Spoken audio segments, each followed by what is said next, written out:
Okay, dah start record kan?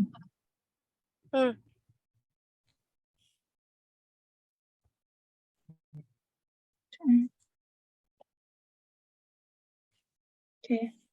Assalamualaikum sir, nama saya Nurul Afiqah dan ni ahli kumpulan saya. So untuk hari ini kami akan membentangkan pakaian tradisional Melayu dalam flipbook kami. Untuk part saya akan menerangkan sejarah pakaian tradisional Melayu. Orang Melayu ada pakaian istimewa yang mereka pakai. Mereka mempunyai pelbagai jenis pakaian baju Melayu, baju kurung, baju kebaya, seluar, kain sarung dan selendang yang mereka pakai. Pakaian Melayu telah berkembang dari semasa ke semasa dengan menyesuaikan dan menggabungkan berbagai pengaruh budaya dari India, China, Arab dan Eropah. Ini telah menghasilkan budaya pakaian yang pelbagai dan cantik. Pakaian lelaki popular termasuk baju Melayu dan pakaian wanita popular termasuk baju kurung, baju kebaya panjang, baju kebaya pendek, baju kurung kedah dan baju pahang. Terdapat juga baju-baju lain dan terdapat juga baju pakaian seperti klasik seperti Puteri Perak, Cik Siti Wan Kembang, baju Menora dan baju Minangkabau. Seterusnya. Assalamualaikum sir, nama saya Tengku Amin dan saya akan Pahang yang sangat versatile, malar hijau dan sering menjadi pilihan wanita. Ini kerana selain sambutan Hari Raya, baju kurung juga boleh dipakai ke pejabat, majlis rasmi dan perkahwinan. Penciptaan dan Pahang. Walaupun Riau dan Pahang adalah dua negeri yang berjauhan, namun hubungan politik dan sosio budaya pada zaman Kerajaan Melayu Melaka telah terjalin dengan baik. Maka wujudlah pakaian ini. Next slide.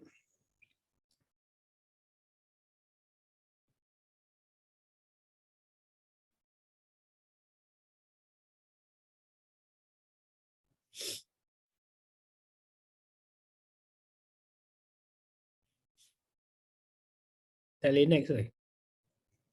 Okay. Pada asalnya, kain baku kurung Pahang ini dikenali sebagai baju belah atau baju kebaya Turki. Berbeza dengan pesak baju kurung. Baju kurung Riau Pahang mempunyai kembang pesak di kedua-dua belahnya disambung dengan menggantung kekek. Malah bahagian kollar baju kurung Pahang adalah kollar tinggi yang sangat menarik apabila dipakai di bahagian tengah dada dengan 7 atau 9 butang. Reka bentuk ini sesuai untuk wanita dengan jam pasir dan susup lurus kerana ia menyelahkan pinggang yang ramping. Itu saja untuk baju kurung Pahang. Next presenter. Hai, nama saya Alisha. Saya akan memberitahu pasal baju Melayu. Baju Melayu ialah pakaian tradisional yang dipakai oleh lelaki Melayu di Malaysia, Brunei, Singapura, bahagian Indonesia, selatan Filipina dan selatan Thailand. Penggunaan baju Melayu berkuat kuasa semasa pemerintahan Sultan Muhammad Shah pada 1424 hingga 1444. Sultan ketiga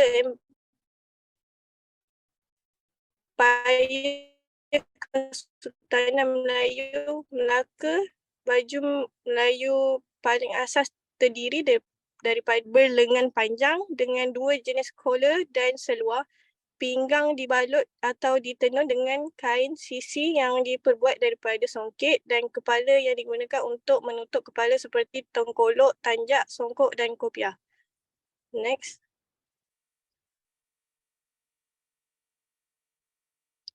Baju Melayu lazimnya dipakai sebagai pakaian harian, terutamanya untuk solat, pejabat, majlis rasmi dan pakaian tradisional. Baju Melayu juga merupakan pakaian rasmi Malaysia. Selain itu, baju Melayu hitam dengan kain songket hitam bersulam benang emas dianggap sebagai satu bentuk pakaian rasmi yang diperlukan semasa acara rasmi kenegaraan, terutamanya yang sangat formal seperti sambutan Hari Keputeraan rasmi yang di-Pertuan Agong di Malaysia dan pakaian Melayu putih yang dipakai oleh kerabat diraja Malaysia berkabung atas kematian ahli kerabat diraja. Next. Assalamualaikum, nama saya Nur Atira Sofia binti Abdul Jalil. Saya akan menerangkan tentang baju kurung Kedah.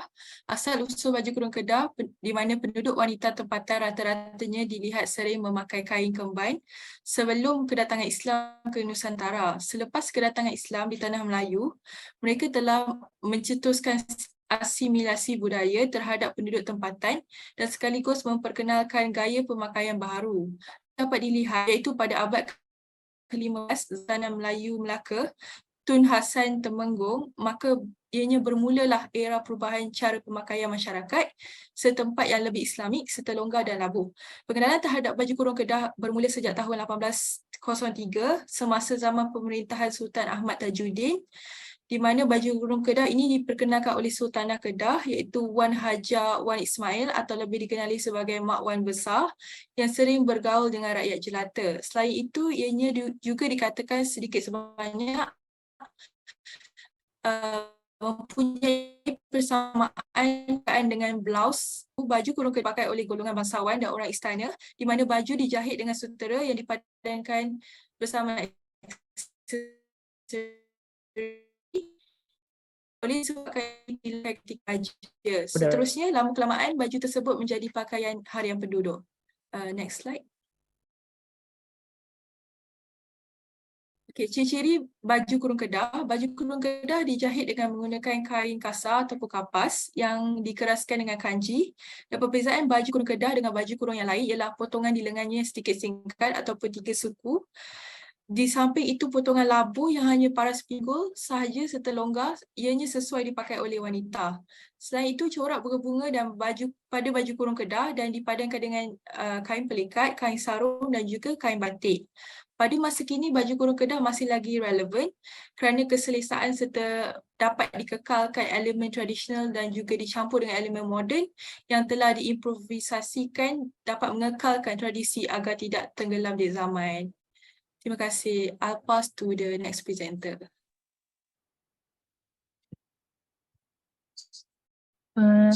Nama saya Nur Atika. Baju Teluk Belanga.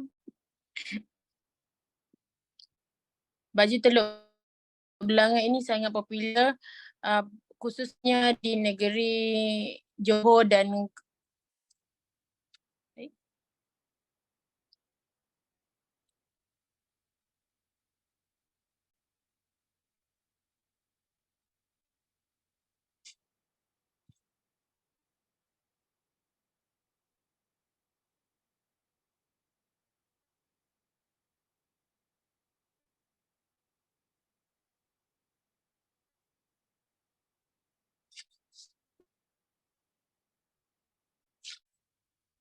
okay, nama saya Nur Atika. Baju Teluk Belanga. Baju Teluk Belanga ini sangat popular khususnya di negeri Johor dan Kepulauan Riau. Pada zaman dahulu, baju Teluk Belanga boleh dipakai oleh lelaki maupun perempuan. Nama Teluk Belanga diambil sempena nama kawasan kediaman Temenggung Johor di daerah Teluk Belanga, Singapura yang kini lebih dikenali sebagai Harbour Front. Pada awal kemunculan baju Teluk Belanga, labuh bagi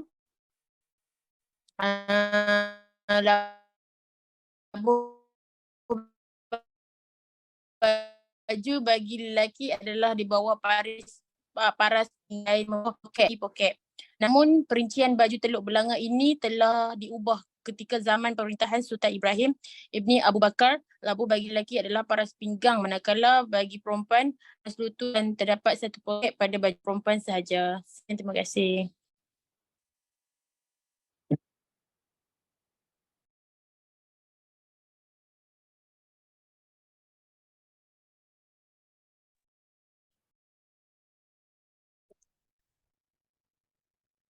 So, hi sir, nama saya Lina Syarni Siwa. Saya akan sambung dengan asal-usul baju kebaya. Secara umumnya, kebaya berasal dari bahasa Arab yang disebut kabah yang bererti pakaian dan kemudian diperluaskan Asia Tenggara. Dan orang yang pertama menggunakan kebaya pada abad ke-15 oleh seorang wanita Indonesia. Kebaya pada dahulu hadir dalam bentuk blouse yang kebanyakan dipakai oleh wanita bangsawan. Trend ini mulai muncul selepas pengaruh Islam tiba di wilayah tersebut. Kemudiannya kebaya ala Jawa dikembangkan dan digunakan oleh kerajaan Johor yang disebut kebaya Riau. Selain kebaya Riau, kebaya Labuh adalah antara busana yang paling awal tiba di Malaysia yang mana diperkenalkan dan diterapkan oleh wanita Portugis.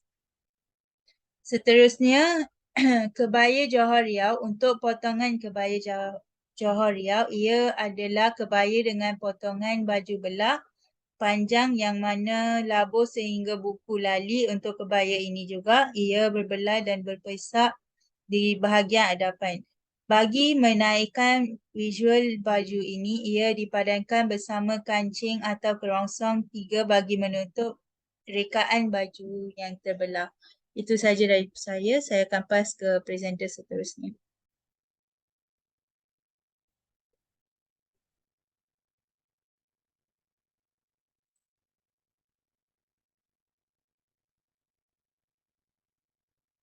Okay, nama saya Prakash. Saya ingin memberi pembentangan tentang baju sikap. Firstly, untuk baju sikap adalah baju tradisi Melayu, adalah pakaian tradisional yang dipakai oleh masyarakat Melayu di wilayah Nusantara, terutama di Malaysia, Indonesia dan Brunei. Baju Melayu biasanya terdiri daripada 2 bahagian, iaitu baju dan celana panjang. Baju Melayu sendiri memiliki beberapa varian sesuai dengan daerah atau suku bangsa yang mengenakannya. Namun secara umum, baju Melayu terdiri daripada kemeja dengan kera melingkar yang disebut dengan baju kurung atau baju cara Melayu. Kemeja ini terbuat dari kain yang tipis dan ringan, seperti katun atau sutera. Selain itu, terdapat juga baju teluk belanga yang terdiri daripada kemeja berkera rendah dari celana panjang yang dikaitkan dengan tali di pinggang. Baju ini lebih banyak dipakai di daerah Selangor di Malaysia. Untuk celana panjang biasanya terbuat dari kain yang sama dengan kemeja. Celana panjang ini memiliki potongan turus dan longgar yang disebut kain samping yang dikaitkan dengan di pinggang. Selain itu, terdapat juga celana panjang yang disebut seluar. Okey, yang seterusnya adalah Melayu yang memiliki potongan sedikit lebih sempit dan moden. Baju Melayu biasanya dipakai dalam acara-acara formal seperti pernikahan, acara keagamaan atau acara resmi lainnya. Baju Melayu juga sering dipadukan dengan songkok sebagai penutup kepala dan sepatu khusus yang disebut kasut Melayua. That's all from me. Thank you. Nama saya Aina Jiha dan saya akan sambung part untuk baju kurung Johor. So baju kurung Johor dia mula diperkenalkan semasa pemerintahan almarhum Sultan Abu Bakar bersemaniam di Teluk Belanga, Singapura dan berpindah ke Tanjung Puteri pada tahun 1866. Yang kini dikenali lebih sebagai Johor Baru. Jadi ciri-ciri unik baju kurung Johor adalah dia berlengan panjang, dia labuh baju bawah lutut, mempunyai satu kocek ataupun tiada kocek, potongan pada leher berbentuk bulat dan mempunyai belahan di hadapan, mempunyai pengancing baju pada bahagian pangkal belahan depan dan dia juga dibuat dengan jahitan insang pari. Pada bahagian leher pula dikancing dengan sebutir butan berwarna emas atau perak. Dan dia juga selalu dipakai dengan kain sarung ikatan ombak mengalir. Itu sahaja daripada kami. Sekian, terima kasih. Nama saya Jainesh. So, saya akan explain tentang baju kurung Sarawak. Okay, so Sarawak bukan saja terkenal dengan keindahan flora faunanya. Keindahan pakaian kaum etnik dari Sarawak juga turut terselah dengan ragam hiasan yang mempamerkan kemahiran tangan yang dihasilkan. So ragam hias pada pakaian membentuk motif-motif etnik sama ada dari tenunan, jalian, manik dan labuci.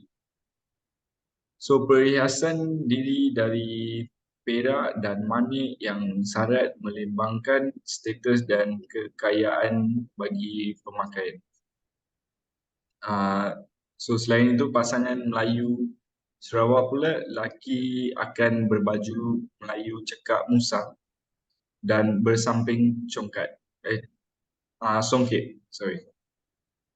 Wanita berbaju kurung teluk berlangga.